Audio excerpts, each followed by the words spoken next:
আজকে গণমাধ্যমে মহামান্য রাষ্ট্রপতির একটি সাক্ষাৎকার প্রচারিত হয়েছে। সেখানে তিনি অনেক প্রসঙ্গ টেনেছেন, বিএনপি প্রসঙ্গ টেনেছেন। দুঃসময় বিএনপি তার পাশে ছিল, সেই কথাটি তিনি বলেছেন। পাশাপাশি বলেছেন অন্তর্বর্তীকালীন সরকার অনেক কিছু অসাংবিধানিক, তাকে সহযোগিতা করা হয়নি, জানানো হয়নি।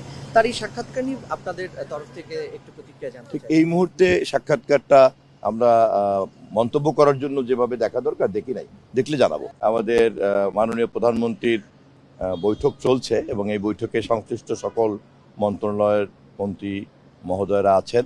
মিটিং এখনো চলছে। মূলত আমাদের যে প্রতিশ্রুতি কৃষক কার্ড দেয়া এবং কৃষক কার্ড দেওয়ার ক্ষেত্রে যে সংশ্লিষ্ট অন্যান্য বিষয়গুলি আছে সেই বিষয়গুলি নিয়ে আমরা আলাপ করছি।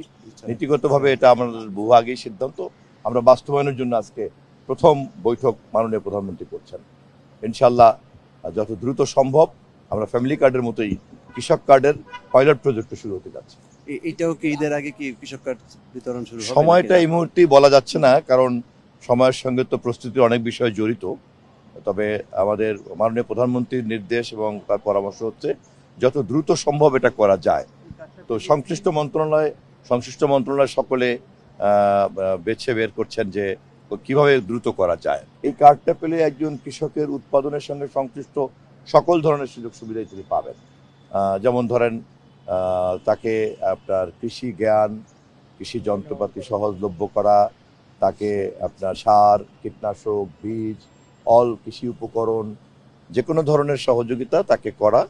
এবং সবচেয়ে বড় কথা হচ্ছে এই কার্ডের মাধ্যমে খুব একটা স্মার্ট পদ্ধতিতে বাজারের পরিস্থিতি, উৎপাদনের পরিস্থিতি, আবহাওয়ার পরিস্থিতি সবটাই কিন্তু তখন একটা ধারণার মধ্যে আসবে, যেই ধারণার উপরে ভর করে আমরা একটা সঠিক পরিকল্পনা করতে পারবো।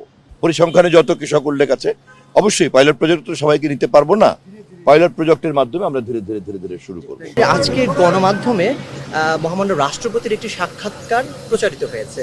সেখানে তিনি অনেক প্রসঙ্গ টেনেছেন, বিএনপি প্রসঙ্গ টেনেছেন। দুঃসময় বিএনপি তার পাশে ছিল, সেই কথাটি তিনি বলেছেন। পাশাপাশি বলেছেন অন্তর্বর্তীকালীন সরকার অনেক কিছু অসাংবিধানিক, তাকে সহযোগিতা করা হয়নি, জানানো হয়নি। তার এই সাক্ষাৎকার নিয়ে আপনাদের তরফ থেকে একটু প্রতিক্রিয়া জানতে চাই। এই মুহূর্তে সাক্ষাৎকারটা আমরা মন্তব্য করার জন্য যেভাবে দেখা দরকার দেখি নাই, দেখলে জানাবো।